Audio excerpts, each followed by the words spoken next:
Hey guys, welcome to another video. Today I'll be showing my front lever pull-up journey. It was quite a long one and this post is very much overdue, but I hope you like it. After the transformation video, I'll talk a little bit about all my experiences. Alright?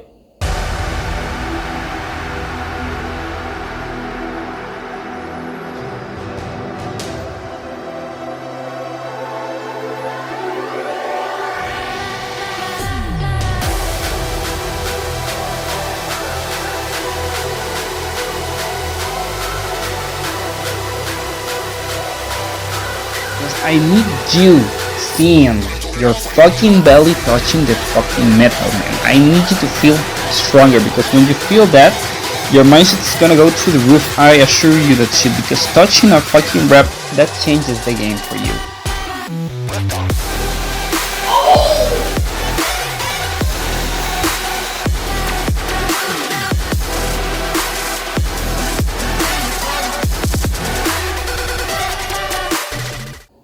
I do have a script for this, kind of, but then I'm still gonna ramble off the top of my head a little bit.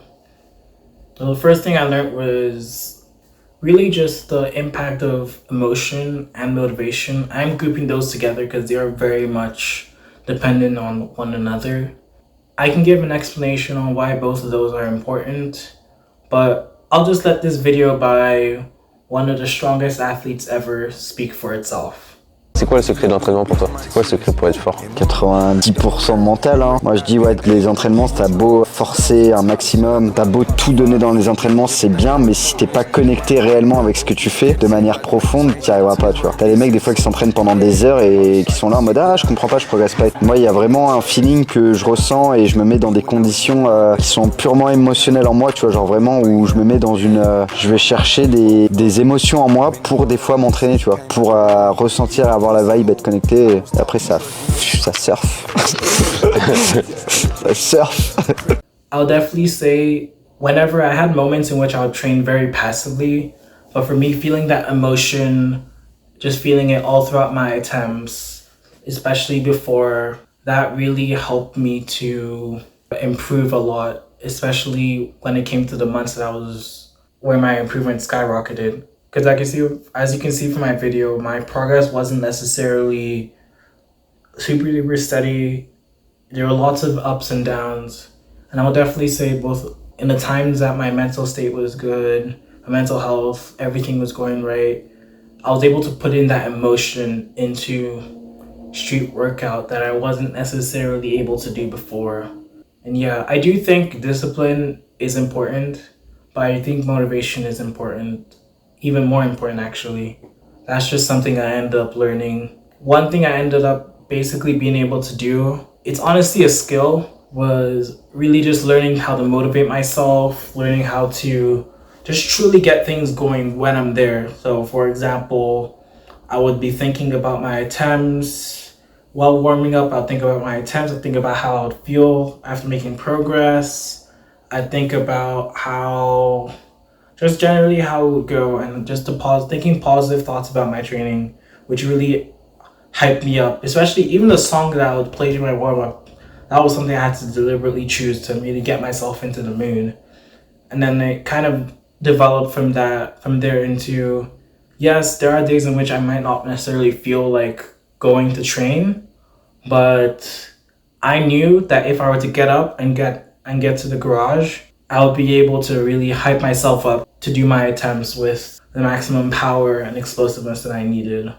Another aspect of this was also me just learning how to visualize. Whenever I did my warm-up, I'll be thinking about the skill, exactly how I'd enter the skill, how explosively I was gonna pull up, how my body was gonna move in its motion, and just things like that. That very much helped me to not just understand the skill better, it also motivated me loads, because I'll be thinking about how I would feel after I touched the bar, and that was definitely something that hyped me up. I think about my positions from my own personal point of view. I'd use my camera's point of view.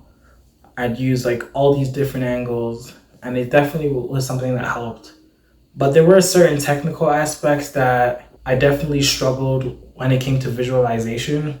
in order to combat that, I try to see if I can implement that same technique but with an easier exercise. Let me give an example, right? If let's just say someone's running a 100 meter race, right? They have an issue, they have a problem with the start of their race. So they practice 50-meter sprints all the time, only focusing on the technique. And then when they do get to the 100-meter race, it's much easier for them to think about the technique that they did use on their 50-meter race and apply that to their 100-meter race. It'll be much more natural to them due to the amount of practice. So that's sometimes what I would do. For example, if I was struggling on a technical aspect, on visualizing how something was supposed to look, I would practice that with maybe like an advanced tug pull-up, for example, and just doing that. So that's definitely something that helped me loads.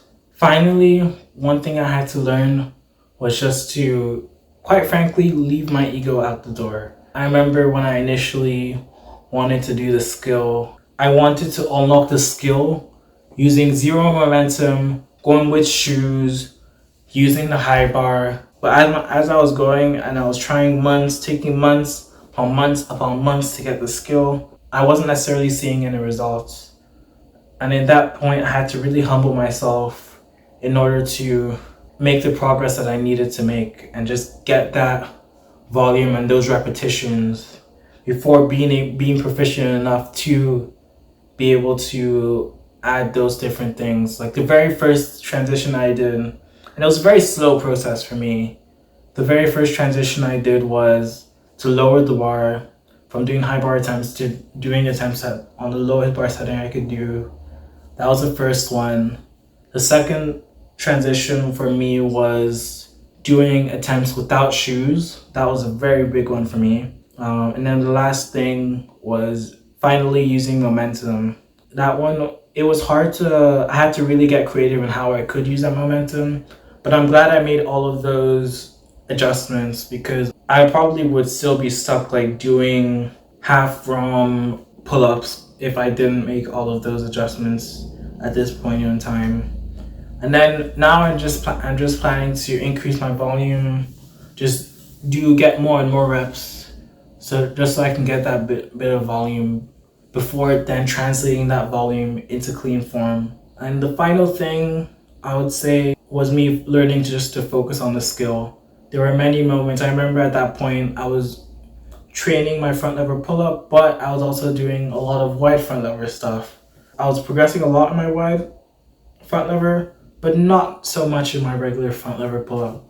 And I remember one day my friend, he was like, You can be good at half rep wide pull-ups, or you can try to get your first touch pull-up and then work like a fucking bastard to get the wide pull-up. That was definitely something that woke me up, and I decided at that point I needed to really lock in and make that switch. And yeah, that's all I have for this video.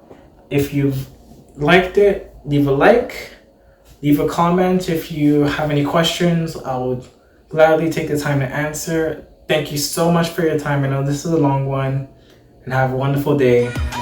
Goodbye.